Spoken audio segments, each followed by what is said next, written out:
Assalamualaikum warahmatullahi wabarakatuh. Perkenalkan, nama saya Prasetya Komenangi. Di sini saya akan mengulas kembali materi yang telah diberikan oleh dosen pengampu kami dalam mata kuliah perkembangan peserta didik. Baiklah, langsung saja ke materi yang pertama, yaitu perkembangan anak usia SD. Perkembangan anak usia SD terbagi menjadi beberapa poin. Salah satunya perkembangan kognitif, yaitu anak usia SD mengalami peningkatan dalam kemampuan berpikir dan memahami konsep.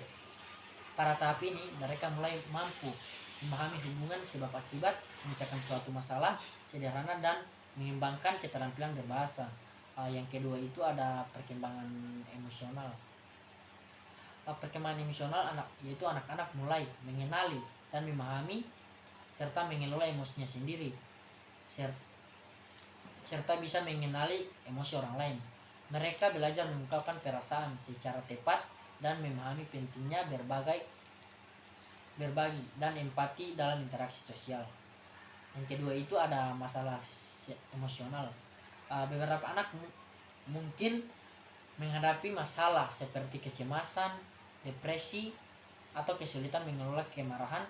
Hal ini dipicu oleh berbagai faktor, termasuk tekanan akademis, konflik, dan teman sebaya, atau masalah keluarga. Penting bagi guru dan orang tua mengenali tanda-tanda ini dan memberikan dukungan yang sesuai seperti konseling atau bimbingan. Yang selanjutnya ada stres. Anak usia SD dapat mengalami stres akibat berbagai faktor, termasuk tekanan akademis, hubungan sosial, atau masalah di rumah. Stres ini bisa berdampak negatif pada kesehatan mental dan fisik mereka. Oleh karena itu, mereka penting untuk mengajarkan anak strategi coping atau efektif dan menyediakan lingkungan yang mendukung dan stabil. Baiklah langsung masuk ke topik 2, yaitu hukum perkembangan. Di hukum perkembangan terbagi menjadi beberapa aspek. Yang pertama itu prinsip perkembangan menurut Karol Getwitzky. Karol Getwitzky menekankan bahwa perkembangan anak adalah sebuah proses yang holistik dan dipengaruhi oleh berbagai faktor sosial, budaya, dan lingkungan. Ia mengajukan prinsip-prinsip seperti perkembangan terjadi dalam konteks sosial, anak belajar melalui pengalaman nyata, dan setiap anak berkembang pada kecepatannya sendiri. Selanjutnya ada pengalaman belajar, yaitu pengalaman belajar yang bermakna mencakup kegiatan yang relevan dan menarik bagi anak, yang memerlukan keterlibatan aktif mereka. Misalnya, pembelajaran berbasis proyek yang memungkinkan anak menggabungkan pengetahuan dari berbagai disiplin ilmu untuk menyelesaikan masalah nyata. Selanjutnya ada hubungan perkembangan dengan pengalaman belajar, yaitu pengalaman belajar yang kaya dan beragam sangat penting untuk mendukung perkembangan kognitif. Efektif dan psikomotorik anak. Misalnya, melalui perkembangan peran, anak dapat mengembangkan keterampilan sosial dan emosional sekaligus meningkatkan pemahaman tentang peran dan tanggung jawab sosial. Yang selanjutnya ada anak berkembang sebagai pribadi yang utuh, yaitu pendidikan yang efektif harus mencakup semua aspek perkembangan anak kognitif, psikomotorik, dan efektif. Guru harus menciptakan lingkungan belajar yang mendukung semua aspek ini, seperti menyediakan waktu untuk aktivitas fisik, diskusi kelompok, dan refleksi pribadi. Baiklah, langsung saja ke topik yang ketiga, yaitu masalah-masalah dalam belajar. Masalah dalam belajar dapat mencakup berbagai kesulitan yang dihadapi siswa, seperti gangguan pemrosesan informasi. Penting untuk mengidentifikasi masalah ini sejak dini agar dapat diberikan intervensi yang tepat. Selanjutnya ada faktor-faktor yang mempengaruhi masalah belajar. Di sini terdapat dua faktor. Yang pertama faktor internal dan faktor eksternal. Faktor internal yaitu termasuk kondisi kesehatan fisik, kondisi emosional, kemampuan kognitif, dan kepribadian anak. Misalnya, anak dengan gangguan penglihatan mungkin kesulitan belajar membaca. Yang kedua ada faktor eksternal, yaitu lingkungan belajar yang tidak kondisi metode pengajaran yang tidak sesuai dan kurangnya dukungan dari keluarga, misalnya yang terlalu ramai dapat mengganggu konsentrasi anak. Selanjutnya ada cara menentukan masalah belajar, yaitu guru dapat menggunakan berbagai metode untuk mengidentifikasi masalah belajar, termasuk pengamatan langsung terhadap perilaku siswa di kelas dan hasil belajar yang sistematis. Misalnya jika seorang siswa menunjukkan kesulitan berulang-ulang dalam menyelesaikan tugas matematika, tes diagnostik dapat digunakan untuk mengidentifikasi jenis kesulitan yang dialami. Selanjutnya ada analisis hasil belajar, yaitu membantu guru memahami area spesifik yang perlu diperbaiki dan merancang strategi pembelajaran yang lebih efektif. Misalnya jika analisis menunjukkan bahwa banyak siswa kesulitan dengan konsep tertentu, guru dapat mengulangi materi tersebut dengan pendekatan yang berbeda. Selanjutnya masuk ke topik keempat, yaitu motivasi belajar. Di sini ada bermacam motivasi belajar. Yang pertama motivasi primer, yaitu kebutuhan dasar yang mendorong perilaku seperti rasa aman, kebutuhan fisik, dan kenyamanan. Contoh anak yang lapar mungkin kurang fokus belajar. Yang kedua ada motivasi sekunder, yaitu kebutuhan yang dikembangkan melalui interaksi sosial seperti kebutuhan akan penghargaan, pengakuan, dan pencapaian. Contohnya itu ada siswa yang mendapatkan pujian atas prestasinya cenderung lebih termotivasi untuk belajar lebih giat. Selanjutnya ada sifat motivasi, yaitu terbagi menjadi beberapa. Yang pertama itu motivasi internal, yaitu dorongan yang datang dari dalam diri sendiri, seperti rasa ingin tahu, minat, dan hasrat untuk mencapai tujuan pribadi. Contohnya seorang anak yang tertarik pada sains akan secara aktif mencari informasi tambahan tentang topik tersebut. Selanjutnya ada motivasi eksternal, yaitu dorongan yang berasal dari luar diri siswa seperti hadiah, pujian, atau tekanan dari orang tua dan guru. Contoh, siswa belajar keras untuk mendapatkan nilai tertinggi karena ingin mendapatkan hadiah dari orang tuanya. Selanjutnya ada motivasi dalam belajar dan pembelajaran, yaitu motivasi sangat penting karena mempengaruhi tingkat usaha dan ketekunan siswa dalam belajar. Guru dapat meningkatkan motivasi dengan menciptakan lingkungan belajar yang menarik, memberikan umpan balik yang secara positif, dan menyelesaikan metode pengajaran dengan minat dan kebutuhan siswa. Selanjutnya masuk ke topik yang kelima, yaitu pendekatan pembelajaran. Di sini ada model pendekatan pembelajaran, yaitu strategi pembelajaran merupakan rencana umum untuk mencapai tujuan pembelajaran. Contoh, penggunaan pembelajaran berbasis proyek mengajarkan kita keterampilan berpikir kritis. Yang kedua ada metode pembelajaran, teknik atau cara spesifik yang digunakan di dalam pengajaran seperti ceramah, diskusi, atau eksperimen. Selanjutnya ada teknik pembelajaran yaitu langkah-langkah atau prosedur spesifik yang digunakan untuk mengimplementasikan metode pembelajaran seperti teknik tanya jawab, penggunaan alat bantuan visual. Selanjutnya ada jenis pendekatan, yaitu teacher-centered, yaitu pendekatan di mana guru menjadi pusat dari proses belajar mengajar dan siswa berperan sebagai penerima informasi. Contohnya metode ceramah, di mana guru menjelaskan materi sementara siswa mendengarkan. Yang kedua itu ada student-centered approaches, yaitu pendekatan di mana siswa menjadi pusat dari proses pembelajaran mengajar dan aktif terlibat dalam pembelajaran. Contohnya pembelajaran berbasis inquiry, di mana siswa secara aktif mengeksplorasikan pertanyaan atau masalah. Selanjutnya ada pengorganisasian siswa, yaitu secara individual pembelajaran yang berfokus pada kebutuhan individu siswa. Contoh, memberikan tugas yang sesuai dengan kemampuan dan minat masing-masing siswa. Yang terakhir itu ada komparatif atau kelompok, pembelajaran yang melibatkan kerjasama antara siswa untuk mencapai tujuan bersama, yaitu selanjutnya yaitu proyek kelompok, di mana siswa bekerja sama untuk menyelesaikan tugas. Yang selanjutnya ada klasikal, yaitu pembelajaran yang dilakukan secara bersama oleh seluruh kelas. Contohnya diskusi yang melibatkan semua siswa dalam satu ruangan. Selanjutnya ada kemampuan yang akan dicapai, yaitu ada terbagi menjadi dua, yaitu proses kognitif, peningkatan kemampuan berpikir, memahami dan memecahkan masalah. Contohnya siswa yang mampu menganalisis teks bencana dan menarik kesimpulan. Yang kedua, proses afektif, yaitu pengembangan sikap, perasaan dan nilai. Contohnya siswa yang belajar menghargai pendapat lain selama diskusi kelompok. Yang terakhir ada proses psikomotorik, yaitu pengembangan keterampilan fisik. Contoh siswa yang belajar menggunakan mikroskop untuk mengamati sel. Selanjutnya masuk ke topik ke-6, yaitu prestasi belajar.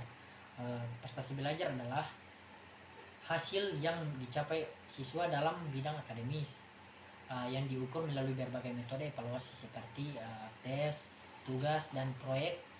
Prestasi ini mencerminkan kemampuan siswa dalam memahami dan menerapkan pengetahuan yang telah dipelajari. Selanjutnya ada inteligensi. Inteligensi adalah kemampuan umum belajar dan beradaptasi dengan lingkungan baru. Ini mencakup berbagai aspek seperti kemampuan verbal, logis, matematis, dan spasial. Inteligensi mempengaruhi cara memahami dan memproses informasi. Selanjutnya ada faktor yang mempengaruhi prestasi. Yang pertama itu ada faktor internal. Faktor-faktor seperti inteligensi, motivasi, kesehatan fisik, dan kondisi emosional. Contoh, siswa yang sehat dan termotivasi cenderung mencapai prestasi yang lebih baik. Yang kedua ada faktor eksternal, yaitu faktor-faktor seperti lingkungan, keluarga, metode pelajaran, dan dukungan sosial. Contohnya siswa yang mendapatkan dukungan penuh dari keluarga dan sekolah biasanya memiliki prestasi yang lebih baik. Selanjutnya ada peran guru dalam pengembangan inteligensi, yaitu guru harus menciptakan lingkungan belajar, menstimulasi dan mendukung, memberikan tantangan yang sesuai dengan tingkat kemampuan siswa, dan menggunakan berbagai strategi pembelajaran untuk mengakomodasi berbagai tipe inteligensi. Selanjutnya masuk ke topik 7, yaitu faktor mempengaruhi proses belajar. Di sini terdapat beberapa faktor. Yang pertama itu ada faktor internal, yaitu kondisi fisik dan emosional siswa seperti kesehatan, kecerdasan, minat, dan motivasi. Misalnya siswa yang memiliki minat tinggi dalam mata pelajaran tertentu akan lebih termotivasi untuk belajar. Selanjutnya ada faktor eksternal, yaitu lingkungan belajar, dukungan dari keluarga, metode pengajaran, dan interaksi sosial. Contoh, ruang kelas yang nyaman dan mendukung dapat meningkatkan konsentrasi dan efektivitas belajar siswa. Selanjutnya ada pelaksanaan belajar. Efektivitas proses belajar dipengaruhi oleh bagaimana siswa mengatur waktu, strategi belajar yang mereka gunakan, dan lingkungan belajar mereka. Guru dapat membantu dengan memberikan panduan tentang manajemen waktu dan teknik belajar yang efektif. Baiklah, topik selanjutnya yaitu perkembangan anak usia menengah. Di sini terbagi menjadi beberapa faktor. Yang pertama, pertumbuhan fisik. Anak mengalami perubahan fisik yang cepat, termasuk perkembangan seksual. Pada masa pubertas, anak-anak mulai mengalami pertumbuhan tinggi badan, perubahan bentuk tubuh, dan munculnya tanda-tanda seksual sekunder. Selanjutnya ada perkembangan intelektual, yaitu kemampuan berpikir abstrak dan logis semakin berkembang. Anak mulai mampu memikirkan ide-ide konsep yang kompleks serta mengembangkan kemampuan mencerminkan masalah yang lebih rumit. Selanjutnya ada pemikiran sosial, pemikiran sosial politik dan moralitas, yaitu anak-anak mulai mengembangkan pandangan sosial, politik, dan moral yang lebih kompleks. Mereka mulai memahami konsep keadilan, hak asasi manusia, dan tanggung jawab sosial. Selanjutnya ada pemikiran agama dan keyakinan. Anak-anak mulai mempertanyakan dan mengembangkan pemahaman agama dan keyakinan. Mereka mungkin mulai mengeksplorasi keyakinan spiritual mereka sendiri dan bagaimana hal itu mempengaruhi kehidupan mereka. Selanjutnya ada perbedaan individual fisik dan fisik. Setiap anak memiliki keunikan dan perkembangan fisik dan psikologis. Perbedaan ini bisa disebabkan oleh faktor-faktor genetik, lingkungan, pengalaman hidup. Misalnya, beberapa anak mungkin lebih cepat dalam perkembangan fisik, sementara yang lain lambat tetapi lebih maju dalam perkembangan intelektual. Selanjutnya masuk ke perkembangan usia dewasa. Perkembangan usia dewasa terbagi menjadi beberapa topik. Yang pertama itu ada pertumbuhan fisik. Dewasa muda mencapai puncak perkembangan fisik, setelah itu terjadi penurunan fisik secara bertahap. Meskipun demikian, dengan gaya hidup yang sehat, individual dapat mempertahankan kondisi fisik yang baik hingga usia lanjut. Selanjutnya ada perkembangan intelektual, yaitu kemampuan berpikir kritis dan analitis terus berkembang. Orang dewasa seringkali lebih baik dalam pemecahan masalahnya yang kompleks dan pengambilan keputusan berdasarkan pengalaman hidup mereka. Selanjutnya ada perkembangan moral. Dewasa mengembangkan pemahaman moral yang lebih matang dan kompleks. Mereka cenderung lebih memilih nilai-nilai etika yang lebih akurat dan lebih mampu mempertimbangkan berbagai perspektif dalam situasi normal atau moral. Selanjutnya ada karir. Karir menjadi fokus utama pada usia dewasa, dengan pencapaian dan stabilitas menjadi tujuan penting. Orang dewasa seringkali mengejar kemajuan dalam karir mereka dan mencari kepuasan dalam pekerjaan mereka. Dan selanjutnya ada faktor yang mempengaruhi perkembangan. Kekuatan fisik, kemampuan motorik, kemampuan mental, motivasi untuk berkembang, dan model peran sangat mempengaruhi perkembangan. Misalnya, orang dewasa termotivasi untuk belajar terus-menerus akan terus berkembang secara intelektual dan profesional. Selanjutnya ada unsur perbedaan individu orang dewasa. Perbedaan dalam minat, kepribadian, dan kecakapan mempengaruhi bagaimana orang dewasa berkembang dan menyesuaikan diri dengan lingkungan mereka. Setiap individu memiliki kekuatan dan kelemahan yang unik dan mempengaruhi cara mereka berinteraksi dengan dunia sekitar. Baiklah, selanjutnya pada topik terakhir ada implikasi di bidang pendidikan. Di sini terbagi menjadi beberapa topik. Yang pertama itu ada karakteristik pembelajaran usia SD. Pembelajaran harus menyenangkan, interaktif, dan relevan dengan kehidupan anak. Guru perlu menggunakan metode yang beragam untuk menjaga minat dan motivasi siswa. Selanjutnya ada implikasi penyelenggaraan pendidikan bagi anak SD. Kurikulum harus disesuaikan dengan pengembangan kognitif, efektif, dan psikomotorik anak. Misalnya, pembelajaran harus mencakup efektivitas fisik, seni, dan permainan yang mendukung perkembangan holistik. Selanjutnya ada karakteristik pembelajaran usia menengah. Pembelajaran harus lebih abstrak dan kompleks dengan fokus pada pengembangan kemampuan berpikir kritis. Guru harus memfasilitasi diskusi proyek kelompok dan penelitian yang mendorong siswa berpikir secara mendalam. Selanjutnya ada peran guru. Guru harus menjadi fasilitator dan pembimbing dalam proses belajar, membantu siswa mengembangkan potensi mereka secara maksimal. Guru juga harus mampu menciptakan lingkungan belajar yang aman dan mendukung, serta memberikan umpan balik yang konstruktif. Selanjutnya ada karakteristik pembelajaran usia dewasa. Pembelajaran harus relevan dengan kehidupan, pekerjaan, lebih mandiri, dan berbasis dalam pengalaman. Orang dewasa cenderung belajar lebih efektif ketika materi belajar dapat diterapkan secara langsung dalam konteks kehidupan mereka. Selanjutnya ada peran pengajar. Peran pengajar harus berperan sebagai mentor dan sumber inspirasi, memantau peserta didik dewasa untuk mencapai tujuan mereka dan mendorong pemahaman seumur hidup.